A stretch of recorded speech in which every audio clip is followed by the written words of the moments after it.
Hey, Dan Meyer here. So I am back with part 2 of how to really get your podcast started. So you want to get your podcast going. You want to be able to really get into the podcasting area. So I talked about this a little bit yesterday. I talked about some of the different tips that I use for podcasting, and I want to continue that now. So when I think of podcasting, where I think the most important message for you to really focus in on is working with somebody. Is working with a partner. I think that's key. So we'll dive right back in where we left off yesterday talking about that.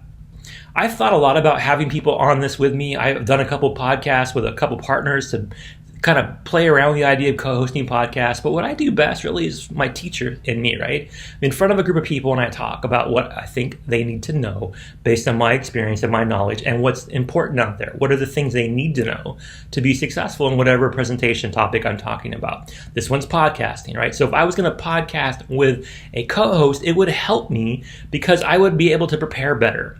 When you are doing it by yourself, unless you're really good at this, you just wing it too much. You rush too much. Now me, I've spoken in front of crowds so much that I can make a PowerPoint for anything in a matter of minutes. And I use PowerPoints to keep me organized. And I have a calendar of when I'm going to record things.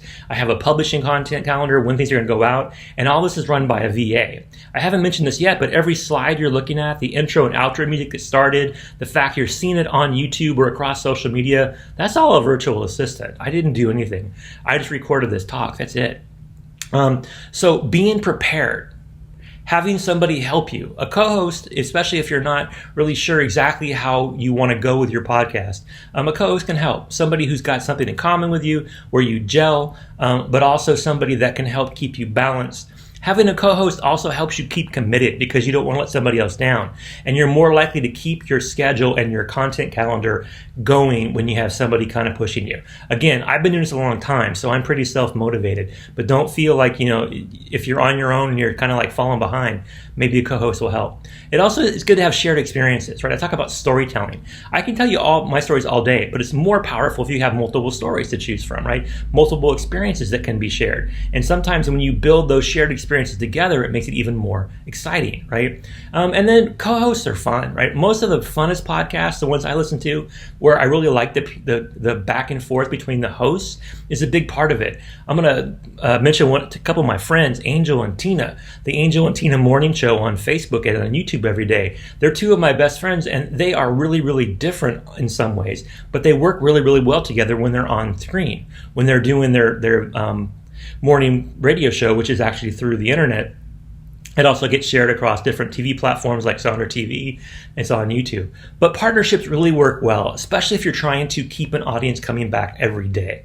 If your goal is to really build up an audience that will watch or listen to your video or your audio podcast every day, co-hosts probably actually work out better. So next thing I'm talking about, a little technology, is video editing or audio editing, right? So audio editing is the most important. So the audio editing software you see here is what my VA uses to be able to put this together, right? It's just an example of one of the things that are out there. There are hundreds of different tools you can use. Some people use very professional tools. Some people use cheap and free tools.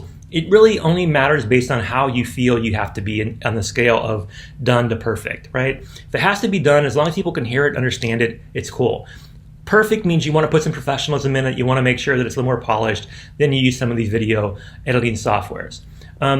Getting back to the co-host idea from, weeditpodcast.com, another site I checked out.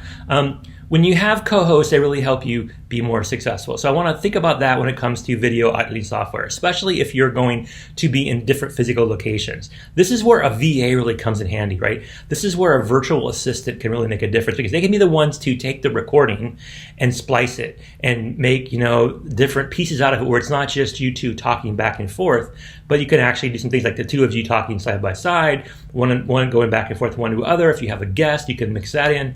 So having somebody to kind of produce the podcast, especially if it's a video podcast, a virtual assistant can help you. And they can be the ones to worry about the audio editing software, right?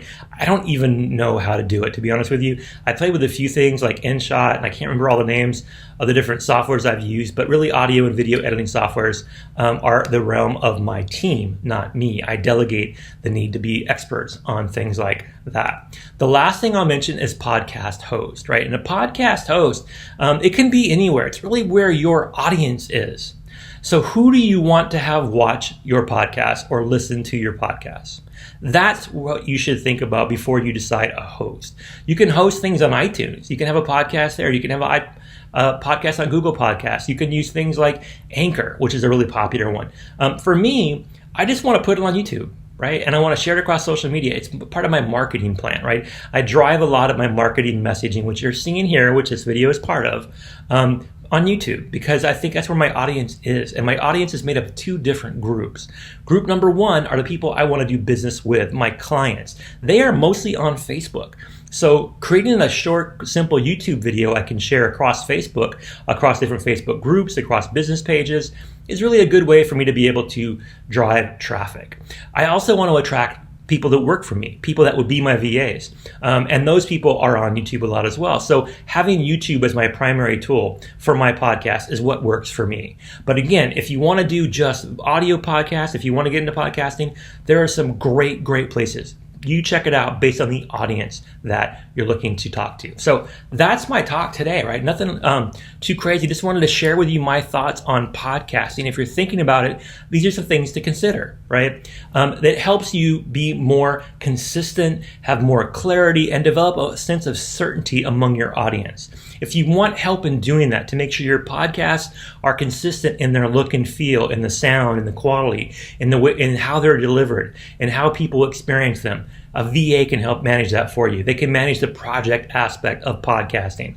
If you want to make sure your message is clear, you want to have good intro and outro music, you want to have a good script, you want to make sure you're consistent with your messaging. You want to make sure if you have a video podcast, you want to have a lot of visuals, you want to have an intro and outro, that kind of stuff can be also managed by a VA. And the most important thing that we can do with our virtual assistants to help you with your podcast is make sure that you're delivering things on a regular basis. Put it into a schedule so that it's not just consistent and clear, but you're building certainty among your audience. So they know they're going to get quality stuff from you on a regular basis. They're going to know when it's going to drop. They're going to expect it. They're going to be able to know in the back of their minds that every Tuesday I drop a video on technology, and they're going to be able to, if they want to go consume it on Tuesday. But if they don't want to watch it till Wednesday or Thursday, they know I dropped it on Tuesday.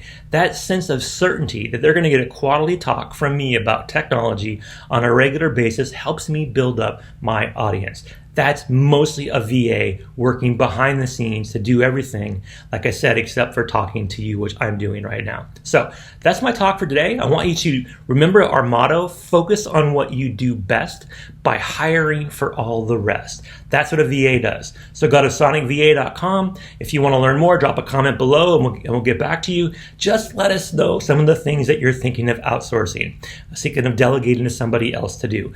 Most of the work around a podcast is a great place to start. It frees you up to find new guests, to be able to think about the content, to deliver the content, but we can do that for you too. We can help you find guests. We can help you get connected. We can share your message. We can look for opportunities for you. So that's what we do through Sonic VA. So go to sonicva.com or drop us a comment below. Again, thank you for your time. Now go out there and get your podcast started. Have a great day.